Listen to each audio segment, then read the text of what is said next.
What is up, everybody, and welcome back to another episode of the Table Talk Podcast. We are back to our first recurring guests that we've had. We are back at the Lucius's house. Tony and Amy, thank you so much for having us. Welcome back on the podcast. I'm glad we got a second invite. This is cool. Yeah, us too. So, I mean, it was kind of your idea, so... That's true. No, it's a team deal, but no, I'm glad to be back. Thank you. Jokingly, he's glad to be back. Okay, I am Walker. This is Ashlyn. We are back at the Lucius household, back at their table, and it is the new year, 2025. So we decided to start off the new year with something completely different than what we've already been doing. So we are going to have a 4-part mini-series of episodes going through the acronym of DISC. So this is what really the whole basis of Marriage Matters is on top of, and it is what y'all have been teaching to the corporate world in so many situations. For how many years have y'all taught DISC to people? Well, I would say 6 or 7 years probably, as far as the fundamentals of DISC. Sure. So you then decided to focus that on marriages as well. So now that is what we are all here for, and every couple has individual behavioral styles, and we have to interact with one another, and sometimes we clash, and sometimes they mesh super well. But we are going to find out what the D, I, S, and C stand for, and we're going to hit some pretty quick, similar questions for all 4, 10 to 15 minutes, and we're going to split them up into 4 episodes. That way, in the future, if you ever find out what your letter is, or you are just interested and you have forgotten, we're going to have these broken up so you can get a very surface level idea of what you feel like that behavioral style is and how that works with your spouse or people that you work with, because we take our behavior everywhere. So I think the easiest way to start would be to ask, what is DISC, for those who have no idea? Well, I'm going to yield to Amy first, which I think is the polite thing to do, and it's part of what I've learned in DISC, by the way. Oh, nice. No, seriously. No, seriously, I am going to yield to you. But why don't you give a quick rendition of the history of DISC, how it came about? And I think it's intriguing because of the history of it goes back a long ways. Well, it actually goes back to 440 BC with the Greeks, where they divided behavior based on climate. And then the Aztecs picked it up to their 4 elements of fire, earth, wind, and water. And so then in 1928, a psychologist named Carl Jung kind of studied it more, and he kind of said it's how we think, how we feel, intuition, and sensation. And so then in 1928, William Marston with Walter Clark came up with, there's 4 behavior styles, we're going to call it DISC, and then they have been perfecting and working on an assessment that you can take that will characterize your behavior. It's not a personality assessment, it's a behavior, and we all have a behavior preference or behavior style. And so basically there are 4 behavior styles. 80% of the people will have one style, and the other 20% will have a combination maybe of 2 or 3 styles, and less than 5% will have all 4. Oh. So that's a very, it's not really a chameleon, but we nickname them a chameleon because Sure. as we get into them, you'll know, but they don't have one preference over the other of the one of the 4. They kind of model all 4, which is very unique, and that's 5% of the population. So you're saying some people will have very high scores on one of the 4, and then other people will have mixtures. Yes, and okay. You'll have what's known as a natural style, which is how you are, and then like in certain situations you can have what's known as an adapted style. So when you're forced with a certain decision, or you're forced with something that you encounter or have to make a decision on, you may adapt to that. And it's not an instrument that diagnoses abnormal behavior. That doesn't, it's people are predictable. Mm. And so you can predict one of the 4 types of behaviors. And it's not. Thanks, Amy. That was great. I love the history part of DISC and the affirmation that it gives you that Yes. this is not a whim tool that's only been around for a couple of years. It's been proven. Major corporations use this, and why not do it in the family? Mm-hmm. I will tell you from a personal testimony, from a professional in the workplace, it transformed my way of leadership because I knew that a true leader is people who actually have people who follow them. Okay, and I wasn't so good at that. Still struggle and try to do better. But what better platform to use that in than marriage? And you know, we all go to these things and hear these things about gender and, you know, man from wherever and women from another place, and we just don't line up because we're genetically, God made us different. You know, so you take that layer of gender differences and then our history of growing up differences, the things that we bring to the marriage, Right. and then layer that on my behavior and her behavior. Wow, you're talking about dynamics.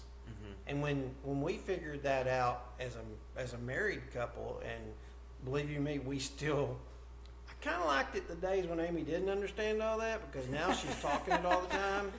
And but no, I think I actually took the assessment before you did. she did. I She did. I've taken it several times. Yep. I'm still the same. But I will tell you that it transformed the way Amy and I communicated with each other, with our family, and now it's more intentional about trying to determine, okay, Tony, because the things that I learned about that we're going to talk about in each one of these styles here in just a minute, I learned some things about my behavior style that I really wasn't crazy about. And I found out that some of those things were directly opposite of my spouse, Yeah. or my son, or my daughter-in-law, or my mom and dad, and how I need to learn Tony Lucius in order to have a better relationship with the people around me, especially my spouse. And that's my advertisement, so to speak. But no, that's the reality of DISC in a nutshell. Yeah, and I think that, I mean, you just answered your own question of, like, how does understanding DISC bring value to a marriage? Of, if I understand my behavioral styles and I also know what makes her tick, then it is now up to me to either, one, face the consequences of making her tick, Yep. or say, I know how she's going to respond if I act this way. I should probably check my behavior and my heart on this, and I can approach it this way to make, like, a conflict resolution much easier, and maybe not easier, smoother, less yelling, screaming, and more productive to get things done. That your perfect explanation. Sweet. And the thing about that is, as well, is that a lot of times in marriages we say things tongue in cheek, or I did. I'll speak firsthand. Firsthand. And the old timers that I grew up around watching, they always said, "I'll get married and they'll change." They will change. The finger, a lot of times, and we do it unintentionally. We point the finger at, hey, when we get married, she does that today, but I think I'll try to change that. The reality of it, as you grow older and been married longer, you realize there's no changing. You know, let's like the things that we don't like now, and learn. But it needs to be aimed at myself. So I needed to figure out how Tony Lucius needed to adapt my behavior style, not try to change Amy. Right.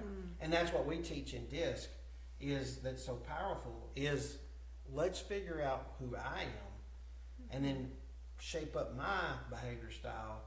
And if she's doing the same thing, guess what? We're working at it. Yeah. And that's why. So one of the things we say in presentations is that, and I want this to settle in just a little bit, is that 90% of conflicts come from behavior differences. The byproduct may be money, it may be those kinds of things, but it goes back to the situation about money. I know that's a common, people do For that, sure. you know, but when they do that, it's basically derived from a behavior style.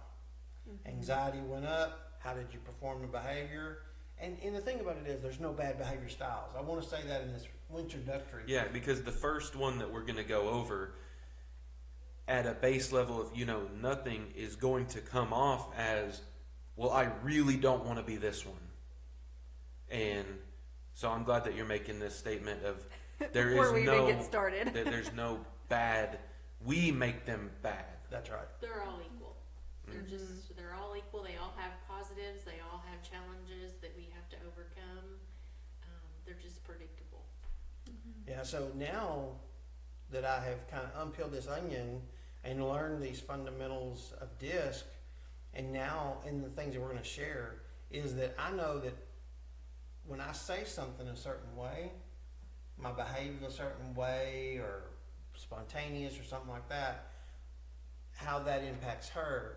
And it's predictable how she's going to act. Doesn't mean we don't still barter. Right. And she don't say, you shouldn't have said that, or that, you know, doesn't still kind of boom, boom, like that kind of stuff. That's just marriage in itself, right? There's no perfect marriage. But we go back and say, now, Tony, that, and I'm like, yes, that's correct. You know, but then I'll say something to her that she may say something. I'll say, now you know my style. You know, we've got to kind of adapt here both ways, meet in the middle. But we can't blame it on the styles. That's right. Exactly. Good point. So instead of being so mysterious about this, do you want to go ahead and hop into the first letter of DISC? Sure. So what does the D in DISC stand for? Good question. Good question. So I will tell you this, that we're going to try our best. The four of us know, we all know our styles, okay, our behavior styles. So we're going to do our best not to reveal those to you. And as you learn and hear through these 4 sessions, and it's going to be impossible. You may I have mean, guesses, but you're not telling. okay, she'll have to remind me Not that. telling. Yeah, I'm going to try not to tell. But it's hard not to reveal that because of our natural behavior. So, okay, so real quickly, adaptive and natural. When we wake up in the morning, we wake up in natural. That's exactly that's the God-given genetics that we have, the experiences that we have. We wake up with no editing. And then Amy said a while ago about us adapting. That's the part where we take and say, okay, I know I do this. I've got to stop this or alter it or behave a different way if I want success. But Okay. like going to work and in a work role or in a parenting role, when you're trying to get everybody ready in the mornings, you may adapt. You may not can follow the natural. Yeah, exactly. In Marriage Matters workshops, we'll provide you tools to determine what style you are. Then we go into the dynamics, and I'm going to answer your question. Yeah, I mean, yeah. Promise you. You know, now, I told y'all we were going to keep each one of these to 10 to 15 minutes, and I don't want to scare you or anything. We're like 3 minutes into this question. Okay, sorry. Hey, that's It's we predictable. this It was no predictable. we talked about this. This was not. You told me that you had been working on. They brought outlines. They brought paper outlines. And he said to keep it tight. And that's not me being dominant. That we talked about this beforehand. We done talked about this. True. You just revealed the D. Well, I could still be that, but me saying that was completely different. That was off topic. Okay. Well, I'm going to answer that question. Great point. And 10 seconds. We'll apply this to family. Okay. Husband and wife, kids, and how that dynamic changes. We'll do that more in workshops, which is fun. That's the thing. It's fun to learn this because the light comes on and we go, oh yeah, I get that now. Okay, so a D is the D in DISC stands for dominant. Okay.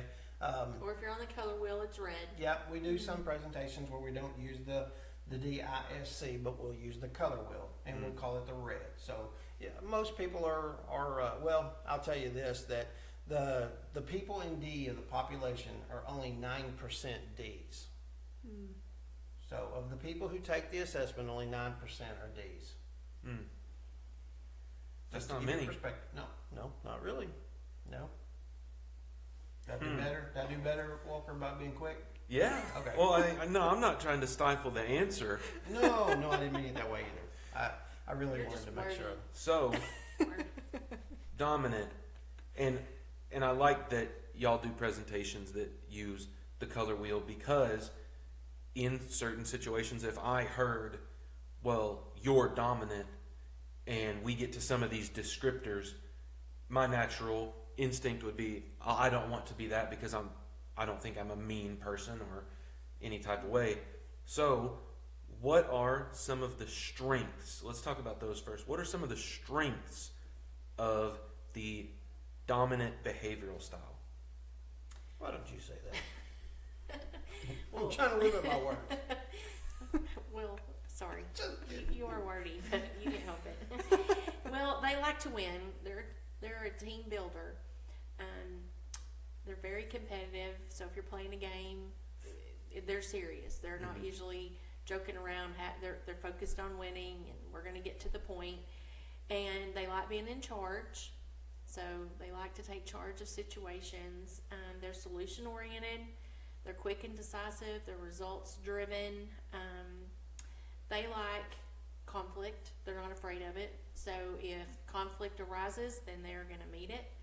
They're going to solve it. They're going to engage, and they're going to do it quickly without the intention of hurting someone's feelings. They don't run away from conflict. They engage.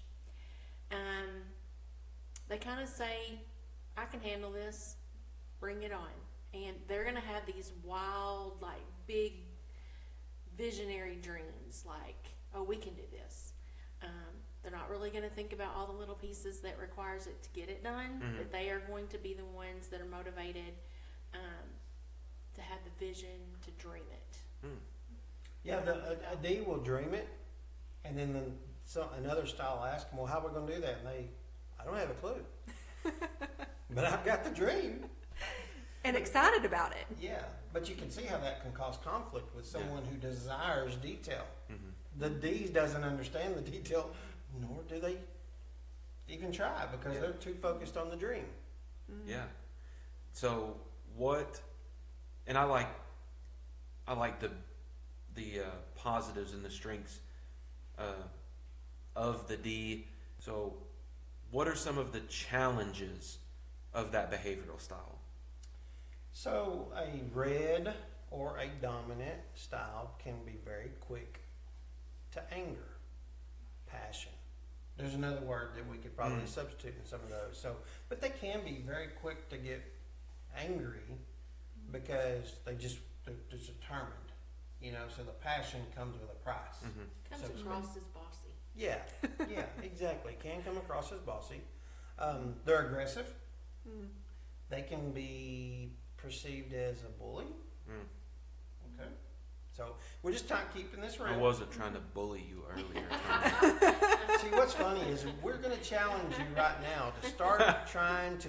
I hope you watch all four. Okay, so and you try to guess who we are, and then hopefully you can come to a workshop, or we'll do something sometime, and we'll have a big reveal of what we are. I think it's exciting. Yeah. Right now, before we even finish the dominant letter, put down in the comments below who you think would be a D or a dominant out of this four, because I bet you don't get it correct. All right. That's a good. I didn't think about that, but with technology that I'm not very familiar with, that would be a very good deal right now. Because should we tell them how many of us are D's?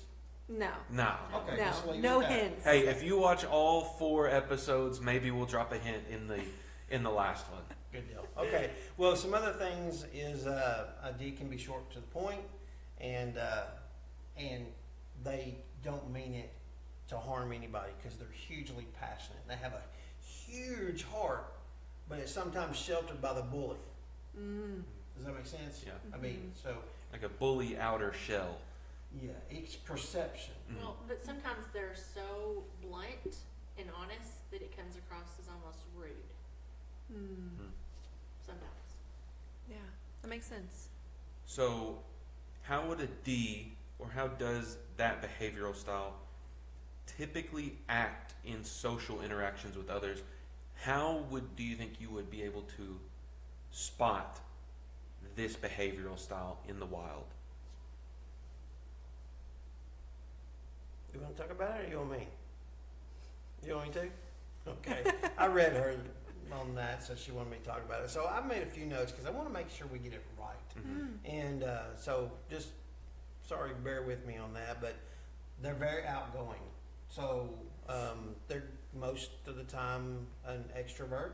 They're outgoing. They're people-oriented, generally.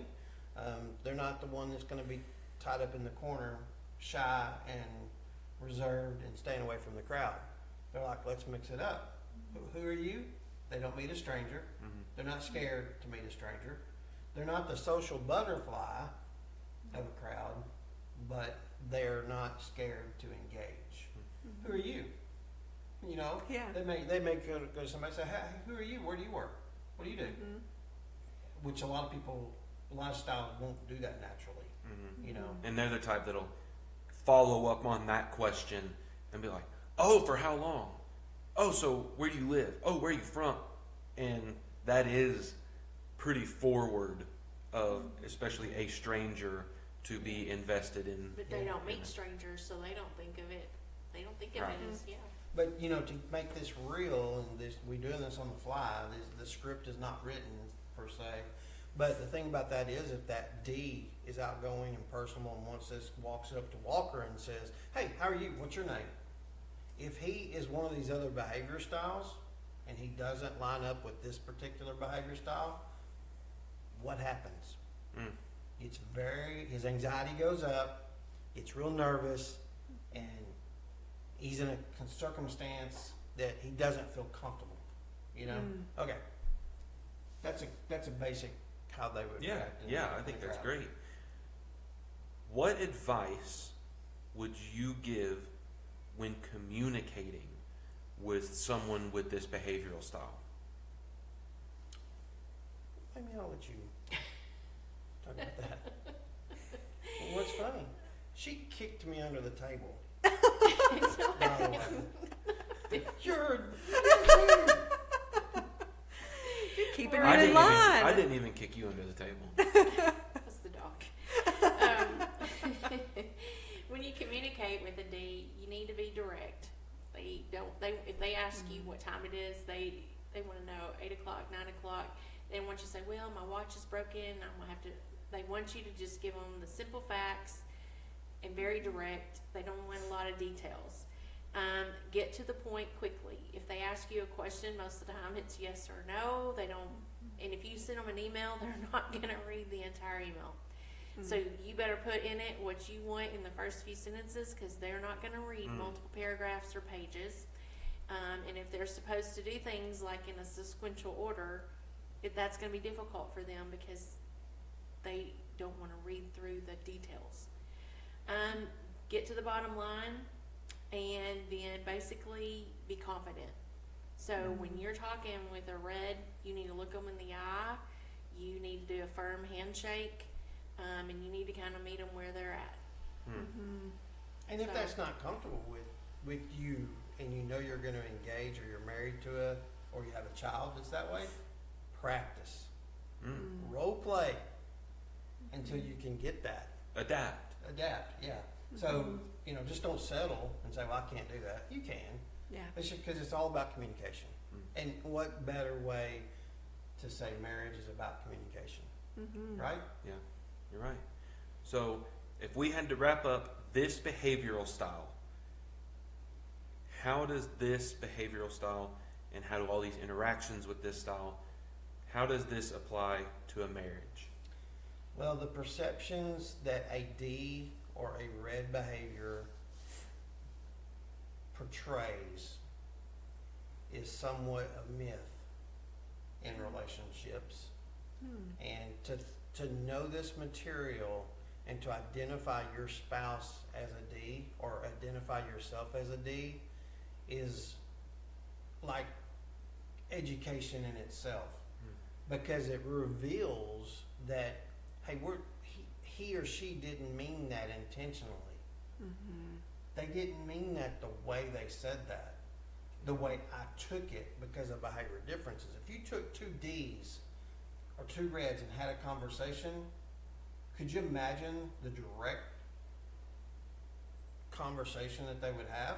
Mm-hmm. But if the other It'd be pretty letters- short. Yes. It'd be a short Yeah. conversation. What time is it? 10? Yep. You ready? Oh, yep. Let's go. Bye. But if See the ya. other colors observe two reds having a conversation, it doesn't go well with them because that's not their behavior style. So it's all about perception. Mhm. So it goes with communication, but it also goes with perception because sometimes how people view the Ds causes the breakdown in communication. Hmm. And then we go years in a marriage, or months, days, whatever.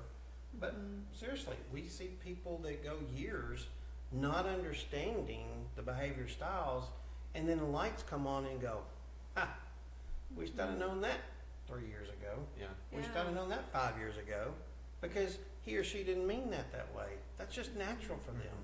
Well, and if we look at it in light of marriage, it almost seems like a D or a red might be unapproachable.